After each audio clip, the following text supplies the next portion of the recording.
Hello po, isang magandang araw po sa ating lahat, and kumusta po kayo? Ako po si Ate Mel, and sa ngayon guys, no, very exciting po ang ating gagawin. Bali, titingnan po natin kung ano po nangyari po sa atin sa taong to, 2025, and gagamit po tayo ng ibang card, patawid po sa 2026, kasi next month po is 2026 na po, no. And yeah, very excited po, no. Gawin po natin itong gabay, no. But before that, no, parang kumbaga sa akin, samahan niyo muna akong magpasalamat kasabay po ng aking mga gabay, makita at saka hindi makita, ng aking lahat na kasama mula sa kalikasan, and of course sa aking mahal na ina, no.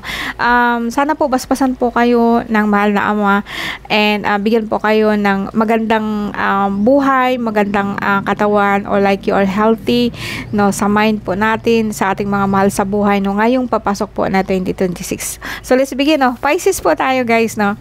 So Pisces, no, dito ko na ilagay para it's always remind me, kasi lagi po akong nagkakamali, and in fact yung nakaraan nga po is yung iba pong video po hindi ko na siya inulit, no, inano ko na lang po, dinilit ko na lang po, no.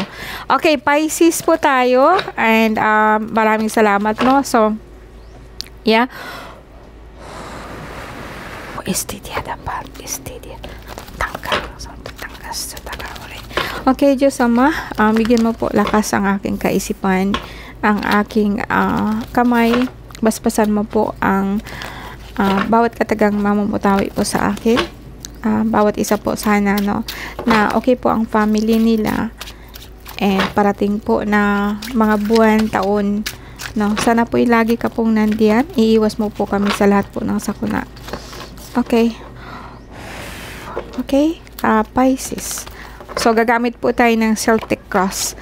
Ngayon, kung anong nangyari sa inyo, pangalawang card is yung tinatawag po natin na hindrance, no. This is your conscious mind, and ano yung iniisip ninyo. Yung pangalawa po is yung subconscious mind, no. So, what is behind you, kung ano po yung nakaraan mo, and ito yung parating. Pwedeng like, bigyan natin. Tapos, another 9 cards para po sa overall energy po ng Pisces. So, dito ko na to lagay.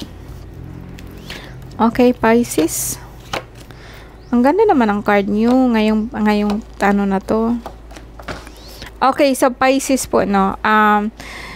Well, pagdating po sa sakit, ngayong taon na to, tingnan natin kung ano po yung energy po. Ang sentro po ng card po natin is the Two of Cups and King of Cups, and Major Arcana, which is the Magician.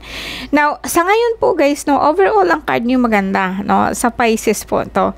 And although sabihin po natin medyo mataas po ang ating dugo, hypertension, meron po tayong kuminsan nahihilo po, minsan nasusuka, and sometimes, pero mostly parang rest, no. Ang more nakikita ako guys sa sa Pisces po is like lang po, abnormal po ang inyong dugo, tumataas, bumababa po siya. Now, ito yung nangyari po sa atin this year, but mostly kasi is like movement, mas marami po ako nakikitang movement.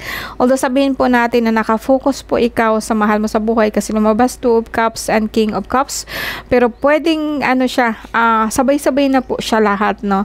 Ito kasing Cups guys is as like, ito yung the real situation ninyo, like this person is giving you problem, like pwedeng sabihin po natin ito asawa mo or someone else, no, pero pwede ding ikaw po na to, parang kasing very unstable po ang sitwasyon mo sa ngayon, since na nakaupo ka po sa ibabaw ng tubig. Pero ito kasi is nakabase po siya sa emotion. And ang lumabas po kasi is a positive card, which is the Magician. So kung titingnan po natin, ito po yung nakaharang. Now, hindi ko na po siya masasabi na harang. Kasi pag once kasi ang hindrance po kasi is positive card, pwedeng sabihin po natin na although kahit na anong sitwasyon mo, Pisces, malungkot ka, maano ka, pero nakakayan mo, kinakayanan mo, kinakaya mo. Kaya nga sinabi ko ng patin ko, kasi sa lahat ng card ko, lalo na pagdating sa Pisces, no, very emotional. Pero sa ngayon kasi, I think you are very happy, and sabihin po natin na kampante ka po, you are very positive on what you are doing. Kung may ginagawa ka ngayon, meron kang hinahantay, you are very positive po na mangyayari to. And although sa mind mo, ang mind mo kasi is also the Three of Cups, which is all positive also. This is card of joy. This is card of celebration, happy, no? Sa Pisces, no? Talaga po, ang ganda ng card ninyo ngayong taon na to. Although unstable ang situation, but kinakaya mo po siya. You are believing in something, pero makukuha mo siya. You're believing in something na makukuha mo siya, no? Ulitin ko yun, no? So, you are believing in something na makukuha mo siya. Although sabihin po natin na sinasabayan mo po siya ng dasal, sinasabayan mo siya ng paniniwala, no? But overall po, positive siya. Yung past mo kasi is also very positive siya. Ongoing movement nga po yung nakikita ko. Movement po yung nakikita ko. And, sabihin po natin, hostisya. Sabihin po natin na meron kang inaasikaso ng mga documents kasi aalis po ikaw. Biglaan po ito. And although sabihin po natin na kumbaga sa akin hinahantay mo siya. I think overall Pisces is just like maybe this is the time na nagiging stable po yung mind mo or yung emotion mo. And although sabihin natin, yes, meron po ikaw travel, parang kumbaga sa akin, ito kasi pagdugtungin po natin lahat, meron pong kumbaga sa akin awayan, meron pong makikita ko dito na parang nagbabangayan kayo, ka-work mo, but Six of Swords is just like umiiwas ka po dito, no? Umiiwas ka po sa mga chismis, umiiwas ka po sa mga gulo, hindi ka po nakikialam kung ano pong ginagawa niya. And you are traveling. Ito kasi pag titingnan niyo guys, diba sabi ko ito awayan siya and then you're walking away. So pag sa akin, umiiwas ka sa gulo. Umiiwas ka sa gulo, hindi ka po nakikisangkot niyan. Then, ang kasunod po to, sabihin po natin na ito. Ito kasi guys, is like, ito yung sumunod niya. And this card actually, although a positive one, but also something like reminding you na yung ginagawa mo, kahit sabihin po natin na positive ka, pero walang mangyari. Pero umiiwas ka rin dun. Kasi ito yung kasunod. Tingnan mo guys, magkahiwalay po, magkatalikuran po silang dalawa. So, overall, as I said, ang ganda po ng card po ngayong ano na to, nang nangyari po sa Pisces mo ngayong taon na to. So, you are always moving forward. Nang wala akong nakikita dito mga hinanakit, wala akong nakikita dito celebration, yes, may travel po kayo, biglaan, very obvious ka, kahit yung asawa mo, hindi mo siya pinapakinggan pag nagdadadadada, ano, parang pag nandyan yung asawa mo, tapos that's just like, you know, pasok dito, labas dito, hindi mo siya pinapatulan. And although lahat ng inaano mo, you are really believing in something na ibibigay sa'yo. And very positive po ang card niyo, Pisces. Wala akong makikita dito na problema, no? Kasi may problema siya, hindi ka nakikipag-diskusyon. Hindi ka po nakikipagbangayan. And kasi nga nakafocus ka kung anong gusto mong kunin, gustong gawin mo. Which is, as I said, a very positive outlook, very positive ano po ng ano natin ng kumbaga sa akin ng Pisces, no. Ngayon na ako nakabasa po ng Pisces na ganito kasi lagi po akong pag sa akin ang Pisces kasi very emotional because since that they are water and hindi sila emotional. Ang Pisces kasi, sila kasi yung bagang, although they are emotional, yung bagang kung ano nararamdaman nila, tinatago na lang. Hindi mo maano sa kanila yung masakit na pananalita, no? Malumanay sila lagi. Usually kung ano man po yung kung nasasaktan sila, tinatago nila lang. Pero eto sa ngayon, very focus ang Pisces po sa ngayon. And I don't know what's coming. Kung ganito po ang mindset po ng isang Pisces, tingnan po natin ang parating po nila na 2026, no? Sa sakit ninyo guys, no, makikita ko hilo, no? Kasi medyo tumataas po ang dugo nyo. Pero okay po ang kidney lahat sa puso, no? Konting hilo kasi abnormal ang dugo nyo. Bumababa siya, tumataas. Hindi sa lahat ng pagkakataon mataas. Saka kung minsan din bumababa, pero yeah, as I said, no, very positive ang card ng Pisces sa ngayon. Okay, Pisces, tingnan natin anong nangyari or mangyayari sa inyo pagpasok po ng 2026.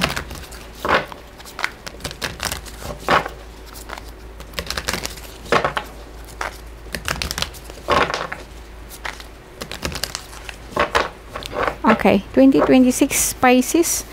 So, still, kung ano yung sitwasyon ninyo sa ngayon, justice, no, and kung ano yung nakasagabal, and pagdating dito kung ano yung conscious mind mo. Six of Swords, pregnancy, wow, talaga pong tingnan natin in the past kung ano nangyari, and Queen of Pentacles, Nine of Cups, Two of Wands, and the Hangman, Temperor, Strength, Nine of Swords, and Eight of Cups, and the Magician. Ang ganda ng card ninyo po. Kanina po talaga guys, no, lumabas din po yung The Magician, pero nasa gitna po siya. Since na sinabi ko sa inyo po, mostly po sa atin, balance po siya. Meron po tayong negative, positive po na card. And but in the past, positive pa rin the Hierophant, no? So ito'y as I said, nung nakaraan po nung Pisces po is like very positive pa rin po. This is movement, no? Kung nakaraan po is like they're riding a horse, ngayon naman po is riding an elephant, no? So makita mo talaga na mas maraming movement or mas maraming ginagawa ang Pisces po ngayong taon na to at saka yung parating, no? Although Six of Swords is also travel by sea, pero ito po kasi just like parang chaos, no? Makikita ko siya na hindi siya chaos in a way po na nag-ano po yung mind niyo, kasi ang sword kasi ahas is a symbol of wisdom, kung ano po yung iniisip ninyo. And 6 po, after the chaos is 6. After 5 is chaos. So, after chaos is 6. So, parang, kumbaga sa akin, nakalampas ka na po sa mga bagay po na, na nagpapagulo ng isipan mo. As I said doon, pag may awayan, di ka po nakikisabay. And your subconscious po, actually the Empress, which is also buntis po siya. Like, manganganak na po yung iniisip mo, or like, manganganak na po, or magkakaroon na po ikaw ng baby. Not literally baby. Kumbaga sa akin, meron ka po inaalagaan talaga na iniisip mo po na is bring you happiness, magiging masaya ka po kapag ka nandito. And Queen of Pentacles, yes. Nine of Cups, dire-diretso po siya. Nine of Cups, yeah. Makita po natin na talaga pong very abundance po ang iniisip mo. Two of Wands, so also is a choice, and the Hangman. So, and then the Lovers, so pwede mong sabihin po natin na in the past, no, you have to decide what to do. And may mga sabihin po natin na may mga kaluluwa po ikaw involved in the center of your card. But kayang-kaya mo siya, since the last of your card is the Magician. Okay, this is the final card, Magician. So kung tatingnan po natin, may mga delay siya guys, no? Hindi siya overall negative, but you have to decide kung ano pong gagawin mo sa kaluluwa, because kaluluwa po is and strength, kumbaga sa akin, pwedeng sabihin po natin na mayroon pong nagagabay sa iyo na hindi po siya nakikita. Pwedeng kaluluwa, pwede pong mga espiritu or somehow, but Eight of Cups, yes. Ang Eight of Cups kasi doon sa kabila, guys, is just like parang emotion mo patong-patong na. Like walking away. Pero dito kasi sa deck na to, sa ano nito, it's just like parang ang emotion mo ba? Kasi ang cups is a symbol of emotion. Parang kung ano yung nararamdaman mo. Meron po ikaw na sabihin po natin na pinatong-patong, but straight line. So, makikita mo siya na kung ano yung gusto mong gawin is like pasunod-sunod siya. Nakaplano, kumbaga. No, ito yung panghuli, Nine of Swords. Yes, you are worrying about it, something of course, no. Kahit sabihin po natin na naghihintay ka po or mayroon ka pong hinihintay po na magkaroon ng bunga yung lahat ng paghirap mo, pagsisikap mo. Although you are worrying about it, pero ang sumunod kasi is Eight of Cups in the Magician. So, right now, mayroon proseso siyang ginagawa, and at the end, makukuha mo siya lahat, kasi sabi ko nga sa is meron kang gabay. The Magician is the symbol of 4 elements, because lahat siya is lahat po, and kamay actually this is symbol of what you are doing, kung ano yung ginaganon mo, kung ano yung ginagawa mo. It's just like meron kang mata, like you know what you are doing, no? Alam mo kung anong ginagawa mo. Deep inside, alam mo talaga siya. Kaya nga sabi ko sa inyo, Pisces, maybe this year po talaga, although marami ka pang marami ka pang mga sa akin pag marami ka pang dadaanan po ba, pero parang ngayon lang talaga ako naka-reading po na talagang positive po ang Pisces sa ngayon. Na very positive. Sa sakit naman dito, wala akong makita, kundi lang, hindi ka lang po talaga, parang kulang ka lang talaga sa tulog. No? You are thinking about what you are doing, so ano naman, then inaano mo lang siya, kinakalma mo lang. And I sa lahat kasi ng card, kasi bago nga po itong card ko, itong card na to is just like a symbol of ang ganda, no? As makikita niyo guys, makikita niyo yung energy, and this one, actually, swerte parating sa'yo, no, Pisces, no?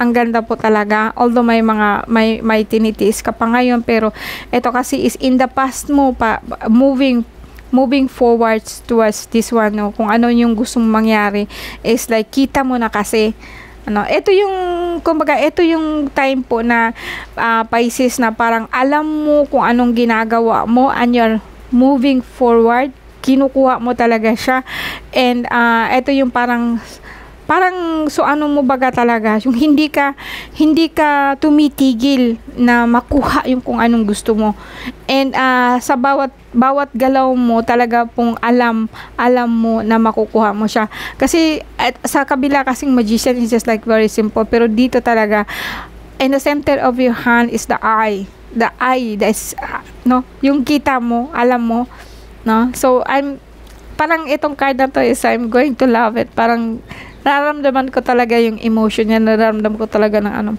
As I said, meron kang Six of Swords, yes. Marami kang mga trouble, marami kang hindi ka nakakatulog, kaso lang may time po na hindi ka talaga nakakatulog kasi kaalala, but ang sumunod kasi doon, huwag mong pansinin yung hindi mo iniinda yung mga pagsubok na dumarating sa'yo, because you know what you want. And it's a very positive thing, very positive sa mind, no? Nakakahawa ka, Pisces, no? And this is the time na talagang hands up po ako. Wala po akong sasabihin sa iyo, kundi keep going, and may the whole universe will bless you, and may all the blessing that you desired will be fulfilled. Maraming salamat po talaga sa inyo guys, no? Wala na akong sasabihin pa, kasi for me, hands up po ako, kasi talaga pong okay po sa mind mo. Napakaganda pong mensahe po para sa ating lahat. Maraming salamat po.